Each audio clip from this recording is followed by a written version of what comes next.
Tanggal 24 September selalu diperingati sebagai Hari Tani Nasional. Harusnya petani bisa merayakannya dengan bahagia dan juga sejahtera. Namun berbeda dengan tahun 2022, di mana petani semakin miris bahkan mengkhawatirkan. Akibat adanya Permentan nomor 10 tahun 2022 yang dimana mengurangi komoditas yang mendapatkan subsidi pupuk dari pemerintah. Lantas, apa yang terjadi oleh pemerintah dan bagaimana cara menanggapi permasalahan yang dimana faktanya petani semakin terpuruk atas peraturan yang dibuat oleh pemerintah. Selengkapnya dalam Dialog Nasional Hari Tani 2022, apa kata pemerintah? Bersama saya, Sasmita Nitias.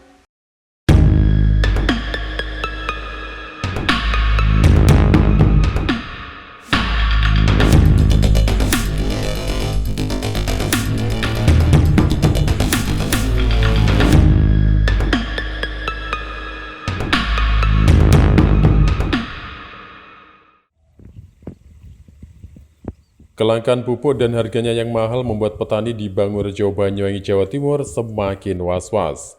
Bahkan untuk saat ini, petani mengakali penggunaan pupuk kimia dengan pupuk kandang. Hal tersebut dirasa dapat sedikit membantu petani untuk memetik hasil panen musimannya. Selain itu, untuk saat ini stok pupuk kimia di kios-kios pertanian juga mulai menyusut. Jika pupuk tersedia pun, namun harga yang dipatok cukup mahal dan sangat memberatkan petani. Di Banyuwangi sendiri, saat ini hampir di seluruh kecamatan petani mengeluhkan adanya stok pupuk kimia. Salah satu petani asal Bangurejo, Banyuwangi, Hakim menjelaskan, jika kebanyakan tanaman petani yakni jeruk, cabai, padi, dan jagung membutuhkan adanya pasokan pupuk kimia. Namun, untuk saat ini pupuk sangat sulit didapatkan. Keluhan petani terkait menipisnya stok pupuk sudah dirasakan sejak beberapa bulan lalu. Petani berharap kepada pemerintah agar memberikan solusi supaya pupuk kimia kembali dapat mudah dibeli dan stoknya pun aman. Sekarang itu, apalagi saya kan tanamnya cabai besar, di cabai merah besar itu jelas pupuknya kita memakainya yang non-subsidi. Dan sekarang harganya sudah hampir 2 kali lipat. Untuk yang non-subsidi sendiri per satu kintalnya berapa, Pak? Per satu kintal sekitar 1.800.000-an. Kalau sekarang kalau nggak salah. Dulu kan satu kintalnya sekitar 800 ke 1 juta satu kintal. Sekarang naiknya hampir 2 kali lipat. Kalau di sini subsidi langka, subsidi. Jadi kalau petani di sini sudah, apalagi kalau tanamnya jagung, padi, itu nggak bisa sekarang nyari yang subsidian, susah. Dari Banyuwangi, Jawa Timur, Muhammad Hasbi, Nasional TV melaporkan. Baik pemirsa, saat ini saya sudah berada di kantor Dinas Pertanian dan Pangan Kabupaten Banyuwangi dan bisa kita lihat bersama bahwa ternyata kantornya cukup asri sekali ya Pak ya. Dan di sini saya tidak sendirian, di sini saya bersama dengan Kepala Dinas Pertanian dan Pangan yakni Bapak Hairi. Selamat sore Pak. Selamat sore, Assalamualaikum Mbak Mita.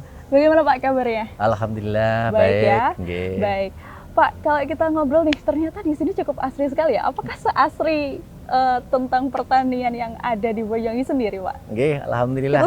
Insya Allah. Jalan-jalan mungkin ya. Kalau Mbak Mita bersama kru dari NTV sedang langsung ke sini dalam rangka untuk ngobrol-ngobrol. Insya Allah asrinya Dinas Pertanian yang sama jenengan ketahui ini juga seasri dengan pembangunan pertanian yang ada. Wah, menarik sekali. Tapi kalau kita membahas putar krisis pangan global yang sudah melanda di beberapa negara, apakah ini juga melanda Indonesia khususnya di Kabupaten Banyuwangi sendiri, Pak? Oke, alhamdulillah sektor pertanian tidak terpengaruh terhadap krisis global. Walaupun sementara ini ada isu politis terkait dengan kelangkaan pupuk subsidi. Dan ini menjadi atensi publik yang dikeluhkan oleh masyarakat petani Indonesia. Tidak hanya Banyuwangi, tetapi Indonesia. Tapi itu juga berpengaruh ke krisis pangan global? Itu bagian dari dampak krisis global. Baik, itu bagian dampak dari krisis global ya. Tapi kalau kita ngobrol-ngobrol lagi Pak, terkait dengan sektor pertanian sendiri nih pemirsa ya, kemarin ada data yang membuktikan bahwa Jawa Timur ini mendapatkan pupuk subsidi 198 lebih ton ya Pak ya. Kalau di Banyuwangi sendiri ini kira-kira dapat berapa ton Pak? Jadi gini, alokasi pupuk bersubsidi ini berdasarkan Permentan, juga berdasarkan SK alokasi Gubernur Jawa Timur ya di beberapa kabupaten termasuk Kabupaten Banyuwangi. Alhamdulillah untuk tahun 2022 ini sebenarnya sesuai dengan Permentan 41 tahun 2022 tentang alokasi pupuk bersubsidi dan harga eceran tertinggi, kita mendapatkan alokasi kurang lebih yang pertama itu 52.000 ton untuk urea. Baik, 52.000 ton untuk Kabupaten Banyuwangi saja? Banyuwangi saja, baik. Ya. Kabupaten Banyuwangi tersebar di 25 kecamatan. Kemudian juga untuk NPK kita kurang lebih sekitar 68.000 ton. Ini sudah dialokasikan, sudah didistribusikan ke beberapa kecamatan? Sudah didistribusikan di beberapa kecamatan. Alhamdulillah kemarin sampai dengan akhir Juli, ini sudah untuk yang periode awal, ini sudah terpenuhi. Sudah terpenuhi? Terpenuhi artinya sudah terpenuhi sesuai dengan ERDKK yang diajukan oleh petani. Baik. Seperti itu. Jadi sudah tersebar di 25 di kecamatan. 25 kecamatan. Akan tetapi setelah bulan Agustus di bulan awal Agustus kemarin ada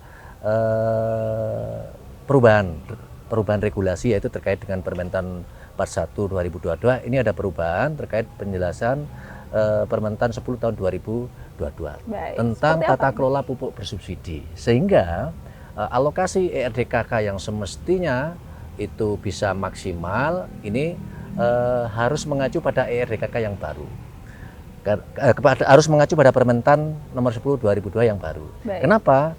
Karena gini, untuk pupuk subsidi yang sebelumnya ini alokasinya untuk 70 komoditas. Baik. Ya, sesuai dengan regulasi, itu setelah Permentan 10 2022 ini hanya diperuntukkan untuk 9 komoditas, diantaranya yaitu untuk tanaman pangan padi, jagung, kedelai. Baik. Sedangkan untuk perkebunan dan hortikultura itu perkebunannya itu tebu rakyat, kopi rakyat, kakao rakyat.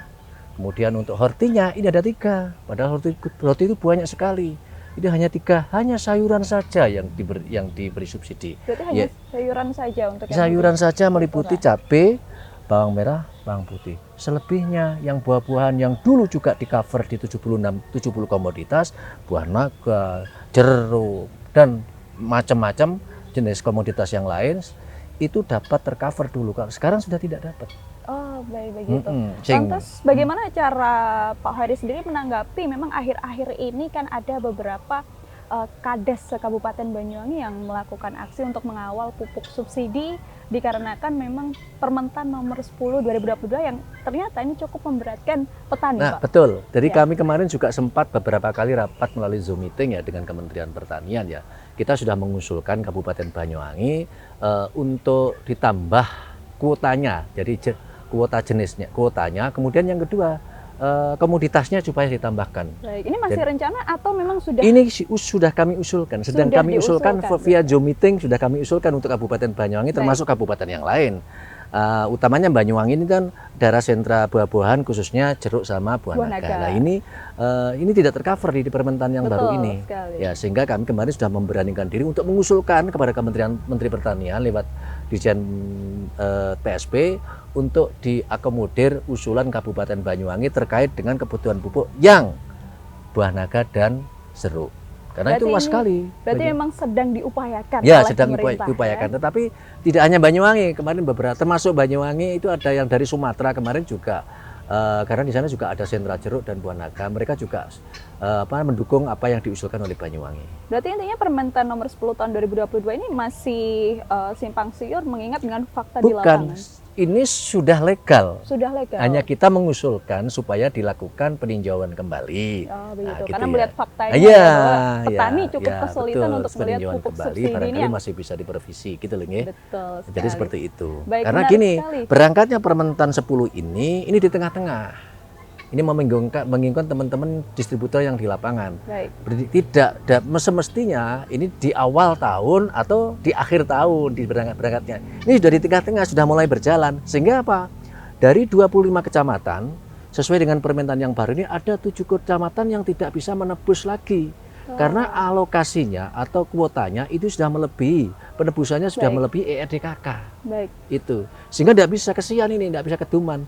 Akhirnya kemarin yang realokasi terbaru ini, ada tambahan kan ini? Baik. Ada realokasi terbaru, ada tambahan Banyuwangi untuk ureanya 12.000 ton, kemudian NPK-nya 15.000 ton. Ini minus yang 7 itu tidak bisa. Yang kecuali yang di luar yang 7 ini bisa. Karena efek dari adanya Ya, karena hanya 18 kecamatan yang bisa. Dan ini juga sangat prihatin. Kemarin juga ditanyakan oleh teman-teman asosiasi kepala desa terkait itu.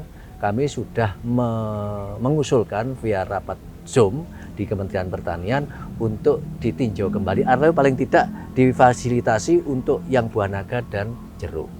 Menarik sekali. Yeah. Jadi memang pemerintah juga sudah berupaya karena melihat fakta di lapangan petani Betul. masih sangat Dan kita kesulitan memang untuk mendapatkan di pupuk Banyuwangi subsidi. sangat potensi sekali dan ini merupakan produk unggulan daerah ya. Betul. Jeruk kita itu sama buah naga itu hampir 16.000 hektar. Menarik Ya, sekali. 11.000 hektar untuk jeruknya, yang 4.000 hektar ini yang buah naga yang 40 hektar lebih. Jadi benar-benar ya, potensinya luar biasa sekali ya. Betul. Jadi sangat disayangkan kalau Iya. dari para petani buah naga dan jeruk ini tidak mendapatkan pupuk Dan bersubsidi. petani jeruk dan buah naga sebenarnya pemilikannya tidak luas-luas kok. Oh, begitu. Iya, di daerah selatannya ada 1,5 hektar, 1/4 hektar, sak wolon, tahu sak wolon. Seperti itu kesian kan itu. Baik, iya. Kesian. Makanya ini nanti melalui NTV ini mungkin bisa disondingkan kepada pemerintah pusat untuk keluhan Banyuwangi mengusulkan bahwa soyogenya nanti kalau masih ada kesempatan untuk revisi Permentan 10 2022 supaya ditambahkan komoditasnya. Betul. Jadi sekali. tidak hanya 9 komoditas itu saja. Paling tidak untuk Banyuwangi ditambahkan 2 yang komoditas itu. Komoditas utama, unggulan ya. kita, jeruk Betul. dan buah naga. Betul sekali, Gitu, Ge. menarik sekali. Wah, Iya. ternyata kita akan membahas lagi, Pak. Iya. Nanti terkait dengan petani milenial di Banyuwangi Betul. seperti apa. Mungkin akan dibahas di segmen selanjutnya. Maka dari itu tetaplah di Dialog Nasional. Iya.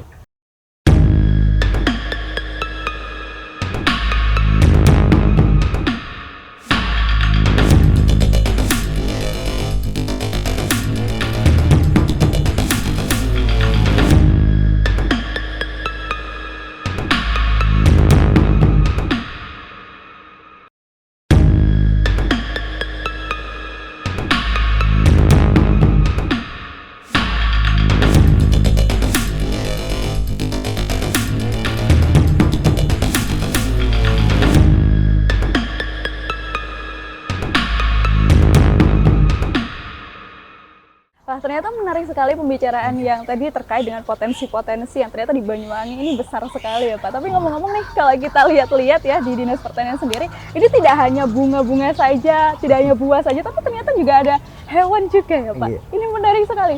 Rata-rata yang di sini itu ada apa saja Pak? Oke, terima kasih potensi untuk pertanian. Sektor tadi gini, pertanian sektor Dinas Pertanian ini dalam arti luas, ini ada bidang tanaman pangan, kemudian juga bidang perkebunan dan hortikultura, kemudian bidang peternakan, budidaya peternakan, dan bidang kesmafkevan dan kesmafet, terakhir ada bidang ketahanan pangan.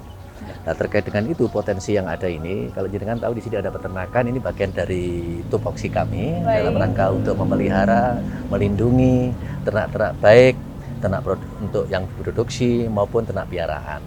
Ya, peliharaan ini seperti apa ya? Seperti ini.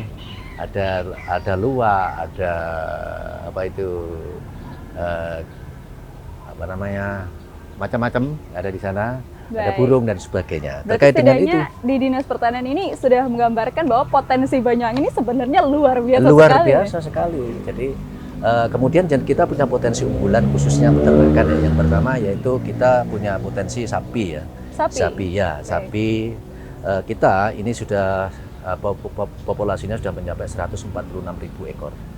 Sudah mencapai 146.000. Wah, Ya, luar biasa. 146.000. Tapi dengan adanya sebelumnya ini kan sempat ramai terkait PMK. Oke. Bagaimana kondisinya di Banyuwangi sendiri, Pak? Alhamdulillah. Jadi gini, PMK ini terjadi khususnya di Jawa Timur luar biasa memang ya. Berangkatnya kemarin ada dari 4 kabupaten, Gresik, Tuban, Lamongan, Kediri. Nah, ini Kabupaten Banyuwangi terakhir-terakhir. Oh, Ya, begitu, dampak begitu. dari itu karena PMK ini, penyakit mulut dan kuku ini kan pembawanya adalah virus ya.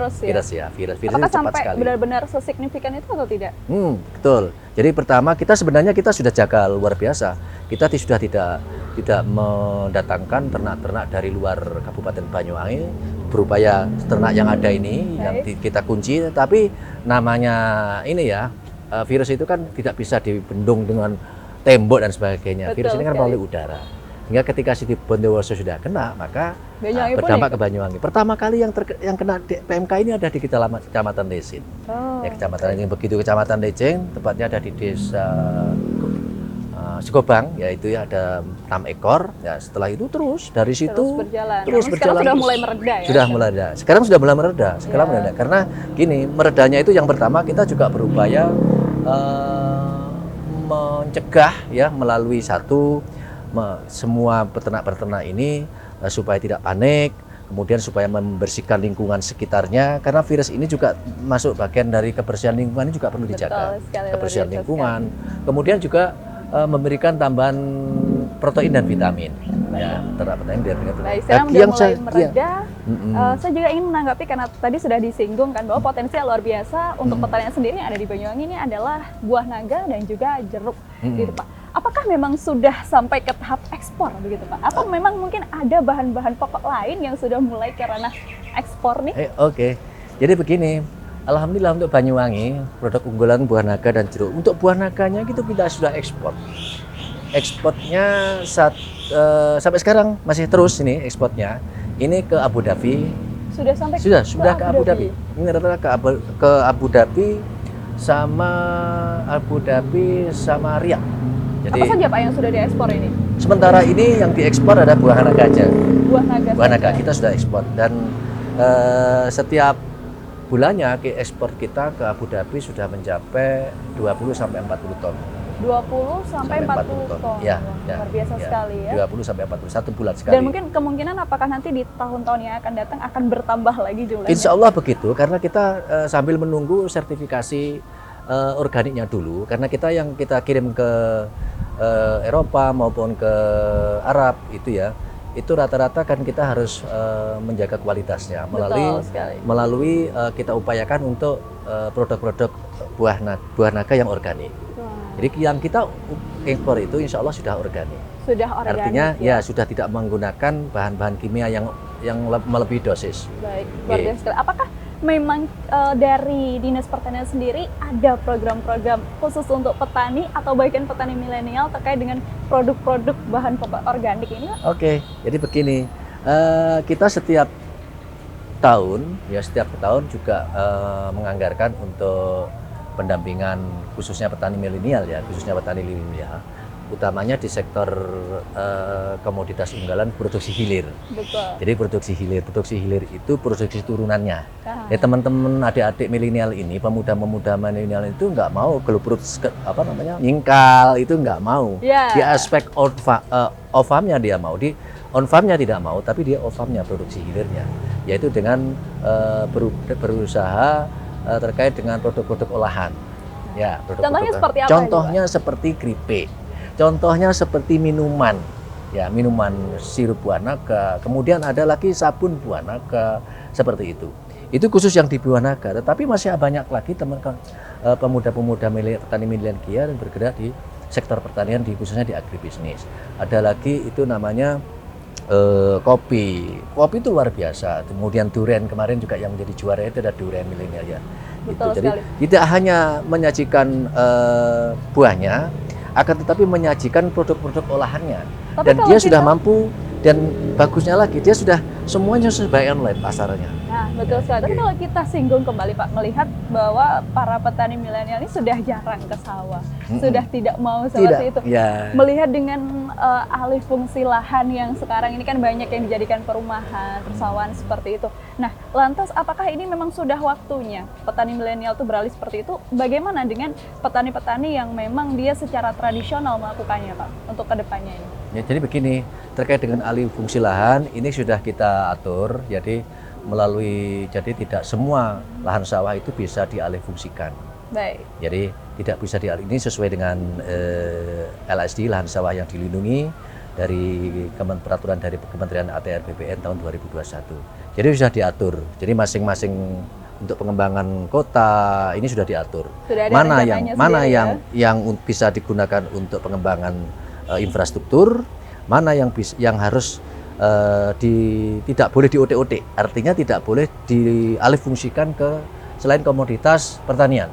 Di jagung kedelai seperti itu. Sudah hampir semua kota. Jadi nanti gini, di Kecamatan Kota Banyuwangi misalnya, ini nanti di samping ada LSD 1 juga LSD 2. LSD 1 ini yang beririgasi teknis. Kemudian di situ irigasi premium. Ini tidak boleh diudas. Contohnya Kak Pakis itu. Selamanya nanti akan menjadi lahan LSD.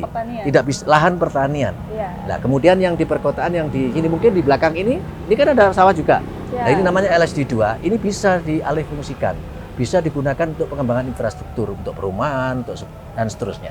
Jadi memang sudah direncanakan sudah dalam ada tata plot-plotnya, ada peta-petanya ya? masing-masing kota. Kecamatan Rogo Jambi, Kecamatan Banyuwangi, Kecamatan Genteng, dan seterusnya. Tapi bagaimana dengan bentuk pengawasannya sendiri, Pak?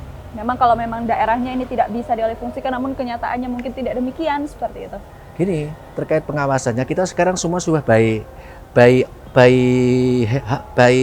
online ya. By online. Ketika kita mau melihat bahwa lahan itu LSD atau bukan, jenengan nanti tinggal klik aja di sistem itu akan keluar. Baik. Ya, nanti bisa dicoba. Ya. Oh begitu. Jadi kita memang sudah sudah mengetahui sendiri. Jadi pengawasannya tidak hanya dari dinas pemerintah saja ya. Jadi siapapun ketika ada bangunan di salah satu sawah yang produktif dan itu LSD, nanti akan bisa melihat. Teman-teman media juga rata-rata seperti itu. Dilihat, Pak ini masuk LSD kok bisa dibangun. Baru nanti kami akan turunkan, sampaikan kepada tim Kabupaten Banyuwangi untuk survei di lapangan. Kalau memang itu nanti masih benar-benar lahan LSD yang dibangun, ya, dalam proses, nanti akan kita cegah preventifnya. Ya selamanya tidak bisa dibangun. Dan di pemerintah konsekuensinya tidak akan mengeluarkan izinnya. Oh begitu. Ya. Jadi memang sudah sampai tahap seperti itu ya. Jadi konsekuensinya pengendaliannya bagi masyarakat atau pelaku usaha yang melanggar ketentuan pemerintah terkait dengan LSD, maka nanti konsekuensinya itu. Di mana kita mungkin masyarakat jika ingin melihatnya di aplikasi atau website apa ya? Boleh, nanti bisa dilihat langsung nanti. Ini ada masyarakat pun boleh melihat. Boleh ya? Ya boleh melihat. Nanti ketika itu sebenarnya mudah sekali. Kalau memang dia bingung di aplikasi, foto jebret. Sekarang open kamera kan, ya. Di foto open kamera, begitu tiga open kamera kirim ke website kami. Nanti akan dijawab tidak dari 1 jam karena itu butuh proses. Paling 15 menit sudah terjawab bahwa lahan itu menunjukkan LSD atau menunjukkan di luar LSD. Seperti itu. Jadi tidak harus kita lapor ke dinas tidak harus. pertanian. Jangan lapor, ngapain lapor? Sudah. Nanti sampaikan foto jebret open kamera, kirim ke websitenya pertanian. Di mana, maka nanti 15 menit insya Allah sudah akan terjawab. Luar biasa sekali. Jadi memang untuk pengawasannya sendiri tidak hanya pemerintah, namun masyarakat bisa dan melihat sudah bisa sendirinya. untuk mengeceknya. Wah, kita akan bahas-bahas lagi Pak di segmen selanjutnya terkait dengan potensinya. Tadi kita sudah bahas. Nanti kita juga akan membahas lebih dalam tentang pertanian Banyuwangi. Seperti apa? Selanjutnya dalam Dialog Nasional.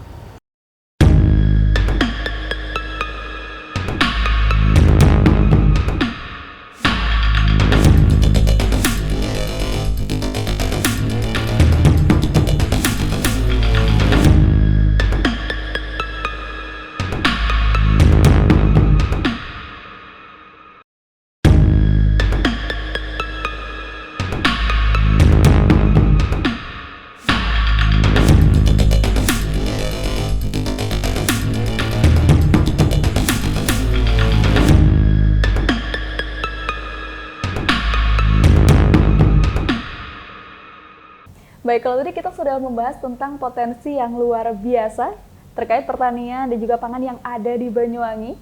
Dan ternyata menariknya adalah selama 3 tahun terakhir ternyata Indonesia sudah swasembada beras ya Pak ya. Betul. Nah ini kan jadi sesuatu yang luar biasa sekali ya, di mana ketahanan pangan Indonesia sudah diakui dunia cukup luar biasa. Nah saya juga akan menanyakan terkait dengan ketahanan pangan yang ada di Banyuwangi sendiri seperti apa Pak? Terima kasih Mbak Mita bersama teman-teman NTV. Jadi gini, sebagaimana yang sudah disampaikan oleh pemerintah pusat bahwa 3 tahun terakhir ini kita sudah bisa swasembada beras, termasuk salah satu pendukungnya adalah Provinsi Jawa Timur. Provinsi Jawa Timur, Banyuwangi ini termasuk salah satu di antara beberapa provinsi yang produktivitas dan produksi berasnya atau gabahnya surplus. Surplus Ya, di kita Banyuwangi. surplus Sudah di berapa Banyuwangi. tahun ini, Pak? Kita surplus untuk Banyuwangi itu dari 5 tahun terakhir ini surplus terus. Dari 5 tahun terakhir. 5 tahun khusus terakhir untuk beras termasuk ini ya? tahun 2021 kemarin. Ini saya bacakan ya. Luar biasa sekali. Potensi beras kita, produksi beras kita 492.414,54 ton ya. Kemudian kebutuhan ya kan, kebutuhan konsumsi selama 1 tahun ini hanya 164.006,47 ton. Berarti Kabupaten Banyuwangi ikut mendukung. Itu mendukung. Surplusnya ini 3.228 ton. Ini surplusnya. Berarti surplusnya lari kemana? Lari ke beberapa kabupaten, lari ke beberapa provinsi, khususnya utamanya daerah-daerah yang kekurangan beras. Baik. Ya. Dengan melihat total yang cukup potensial seperti itu, lantas sebenarnya apa sih Pak strateginya dari Dinas Pertanian sendiri, khususnya yang ada di Kabupaten Banyuwangi ini? Yang pertama terkait strateginya yaitu kita harus kompak dulu. Karena kita tidak bisa bekerja sendiri. Di samping internal kita ini ada pasukan namanya penyuluh pertanian. Baik. Ada 20 BPP, ya, ada leading di masing-masing kecamatan. Itu dari 25 kecamatan ada 20 BPP. Yang di situ ada pasukan-pasukan khusus kepanjangan tangan dari Dinas Pertanian yang terus melakukan pembinaan kepada petani. Setiap bulan? Bukan tiap bulan. 3 bulan sekali? Jadi pembinaan kepada petani itu hampir setiap saat sesuai dengan kebutuhan. Baik, berarti jadi setiap seperti saat, itu. ya? Setiap saat ketika dibutuhkan oleh petani, mereka harus hadir. Oh, begitu. Dan transfer teknologi terhadap perkembangan teknologi pertanian itu setiap ada perubahan mesti disampaikan dan diingatkan. Masing-masing penyuluh ini punya perencanaan kegiatan. Saya harus berbuat apa? Apa yang harus saya lakukan? Apa hasilnya? Ini minimal 1 minggu sekali dia itu bisa ketemu dengan kelompok tani. Minimal 1 minggu. Seminggu sekali minimal. Bahkan dia jadwalkan di penjadwalannya itu 1 minggu tuh 2 kali di kantor, ya. Yang 3 hari ini harus ketemu dengan kelompok tani. Harus di Ya, lapangan ya? Ya, harus di lapangan. Memang tugasnya di lapangan. Baik. Tugasnya sebagai pelayan petani melalui luar biasa. kelompok tani. Jadi memang sudah banyak sekali program-program yang dimana ini sudah sampai detail sekali ya. Hampir setiap hari mungkin akan selalu bertemu dengan petani. Nah, selain dengan program-program yang sudah digagas oleh Dinas Pertanian dan Pangan yang ada di Kabupaten Banyuwangi ini, lantas apakah memang ada inovasi teknologi mengingat sebentar lagi bahkan sekarang sudah memasuki krisis pangan global, Pak? Untuk inovasi pertaniannya sendiri, inovasi teknologinya seperti apa? Jadi begini, beberapa inovasi pertanian banyak sekali kita, khususnya yang menyangkut ketahanan pangan. Yang pertama ini dalam hal percepatan peningkatan produksi komoditas pertanian, khususnya produksi unggulan kita gabah ya, beras ya beras. Kalau dulu panjenengan melihat di sawah, ini dari awal yang budidayanya prabudidaya, orang-orang menyemaikan itu disemai sendiri. Kalau dulu ya. Kalau dulu. Kalau sekarang kita sudah petani itu tinggal duduk manis saja. Semua kebutuhan sarana prasarana ini sudah kita fasilitasi. Salah satu pelayan jasa Alsintan yang di situ menyiapkan proses persemaiannya, ya, kemudian menyiapkan tanamnya. Tanamnya kalau dulu pakai tanam manual. Dengan lahan begitu besar, yang tanam itu orang-orang tua. Nah, lama-lama kan habis. Betul. Kita sudah ada teknologi baru namanya transplanter, yaitu tanam pakai mesin. Wah, Kalau dulu 1 hektar itu orang 10 1 hari. Kalau sekarang pakai mesin 1 itu 1 hektar selesai. dalam waktu? Dalam waktu ya 6 jam sudah selesai. 6 jam saja. 6 Dari jam 1 selesai. hari Bisa tuh dipercepat 1 dalam waktu hektar 6 lebih jam ya? cepat. Wah, Ya. luar Dan kita biasa. sudah memberikan pembinaan kepada kelompok-kelompok tani, istilahnya kelompok tani usaha pelayanan jasa Alsintan. Hampir di semua kecamatan itu ada di situ. Inovasinya sudah ada di semua kecamatan yang ada di Banyuwangi. Hampir di semua kecamatan itu ada. Bahkan tidak hanya kecamatan, semua desa itu ada. Hampir semua desa itu sudah ada. Cuman sekarang ini masih kurang. Ya ini perlu penambahan terus. Artinya perlu petani ini juga swadaya, tidak hanya mengandalkan bantuan dari pemerintah. Seperti itu. Di samping itu panennya juga gitu. Kalau sekarang dulu jangan tahu panen pakai ini. Nah, kemudian panen lagi pakai power stresser. Ini sudah mulai berkurang. Karena faktor tenaga kerja yang ngarit ini loh, yang ngarit sudah mulai berkurang. Akhirnya apa? Pemerintah memberikan inovasi lagi baru. Apa? Berupa kita panennya pakai mesin sudah. Semua di kecamatan? Semuanya pakai. Ya, hampir semua kecamatan sudah ada. Kalau jenengan tahu kalau kita pakai mesin itu, panen begini, itu langsung bisa ditaruh dalam karung. Luar biasa ya, terkait proses memanennya sudah lebih cepat, proses penanamannya juga lebih cepat gitu ya. Tapi kalau kita mengobrol soal inovasi, salah satunya adalah bibit, Pak. Soal bibit. Nah, bagaimana dari Dinas Pertanian sendiri untuk memberikan apakah bibit yang unggul ini seperti apa? Apakah memang dibantu oleh dinas atau memang para petani ini harus mencari sendiri bibit unggul ya? Begini, kalau soal bibit ini semua pemerintah itu hampir sedikit ada namanya Balai Penangkaran Benih, Balai Penangkaran Benih. Jadi hampir setiap tahun itu ada inovasi-inovasi terkait dengan benih yang keunggulannya punya nilai tingkat produktivitas tinggi. Dua, punya nilai ketahanan terhadap serangan hama dan penyakit. Ini setiap tahun ada. Bahkan tahun ini aja sudah beberapa varietas, khususnya masih varietas khusus padi ya, padi unggulan kita ada namanya Impari 32, ada namanya Impari 34, ada namanya Impari 28. Semuanya ini arahnya adalah untuk peningkatan produktivitas dan agar petani ini tingkat keberhasilannya dalam berbudidaya padi ini semakin meningkat. Semakin meningkat. Ya. Potensinya juga. Potensi ya, otomatis seperti itu. Wah, luar biasa. Jadi mulai dari proses benihnya, penanaman hingga sampai proses panen ya sudah sangat luar biasa. Semuanya menggunakan teknologi mesin. Kalau memang dari proses penanaman sampai dengan panennya ini sudah dibantu oleh Dinas Pertanian, lantas bagaimana Pak? Saya ingin menanyakan juga tentang stabilitas harga bahan pokok yang ada di Banyuwangi ini. Karena kita lihat memang banyak sekali akhir-akhir ini petani yang merugi Pak. Nah ini bagaimana tanggapan dari Dinas Pertanian sendiri? Begini, ini hukum pasar Mbak ya, terkait dengan hukum pasar ketika ada panen raya itu mesti nanti akan berpengaruh kepada harga. Betul. Ya, berpengaruh kepada. Tapi khusus yang produk unggulan kita padi, kita sudah disesuaikan dengan HET, harga eceran tertinggi. Jadi penyesuaian harga eceran tertinggi adalah 4.250.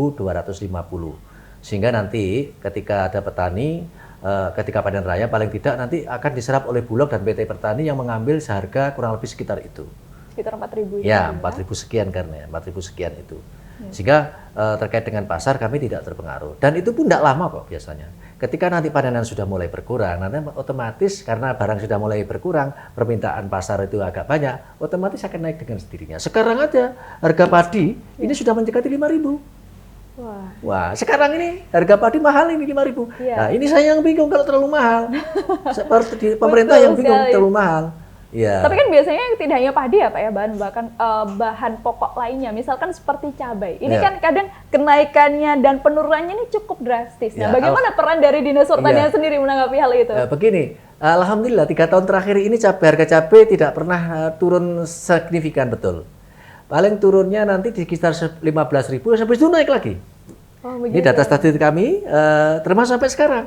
Sekarang aja harga di lapangan sudah 60.000 harga cabai rawit. Nah, ya harga cabai cukup mahal Pak bagi. Cukup mahal. Nah. Bahkan saya ini malah bingung kalau sudah terlalu mahal begini. Karena apa nanti jenengan-jenengan yang biasa suka cabai, ini biasa juga pedas, nanti tidak biasanya pakai 3, ya ini bisa dikurangi mungkin pakai hanya satu saja. Nah, maka apa strateginya dari Dinas Pertanian sendiri, Pak?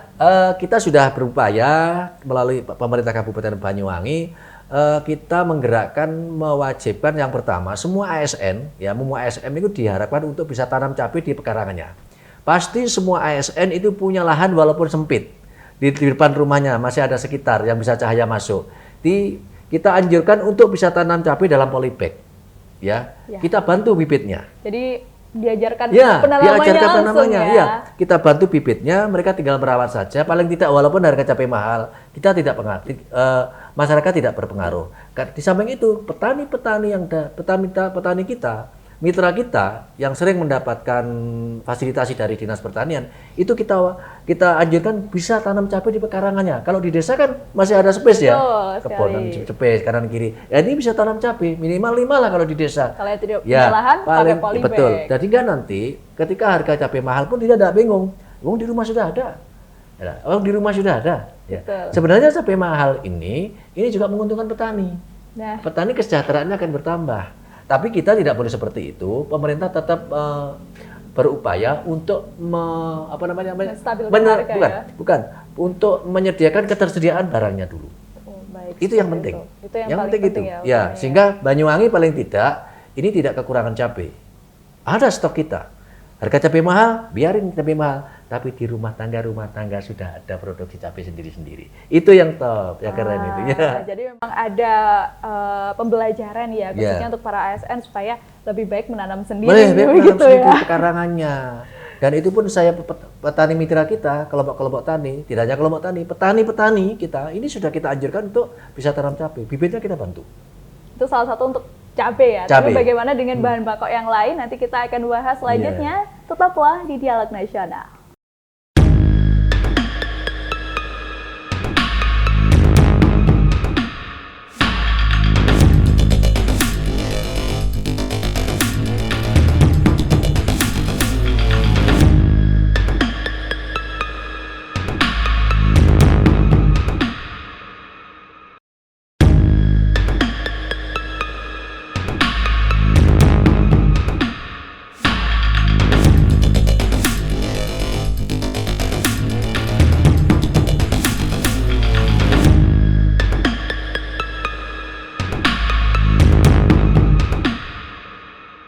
Baik Pak, kalau tadi kita sudah membahas tentang strategi dari Dinas Pertanian sendiri, lantas bagaimana Pak dari segmen terakhir sebagai penutup ini, apa harapannya sendiri untuk ketahanan pangan dan juga untuk kondisi petani Indonesia? Oke, terima kasih kepada saudara-saudara petani yang ada di wilayah. Saya berharap petani tetap sebagai petani yang mau, yang mampu berusaha tani baik mandiri ya, jangan hanya mengandalkan dari pemerintah aja, tapi harus ada upaya. Pemerintah melalui Dinas Pertanian, kami siap membantu memfasilitasi petani khususnya melalui penyuluh kami yang ada di lapangan, siap sewaktu-waktu untuk dimintai penjelasan terkait dengan pendampingan budidaya pertanian. Baik di komoditas pertanian unggulan kita, padi, jagung, kedelai, hortikultura, buah-buahan, buah naga, kemudian jeruk, kemudian cabai, dan seterusnya. Dalam hal ini, teman-teman kami yang ada di lapangan, pasukan kami yang ada di sana, siap mendampingi petani. Kan ini memang sebagai pelayannya petani. Ya, sebagai pelayanan petani. Kapanpun dia dibutuhkan, insya Allah mereka akan melayani dengan maksimal. Luar biasa sekali. Lalu bagaimana untuk harapan dari ketahanan pangan Indonesia, Pak? Jadi begini, terkait dengan ketahanan pangan khususnya yang ada di Banyuwangi, kita berupaya setiap tahun kita harus ada peningkatan produktivitas, utamanya di beberapa komoditas unggulan.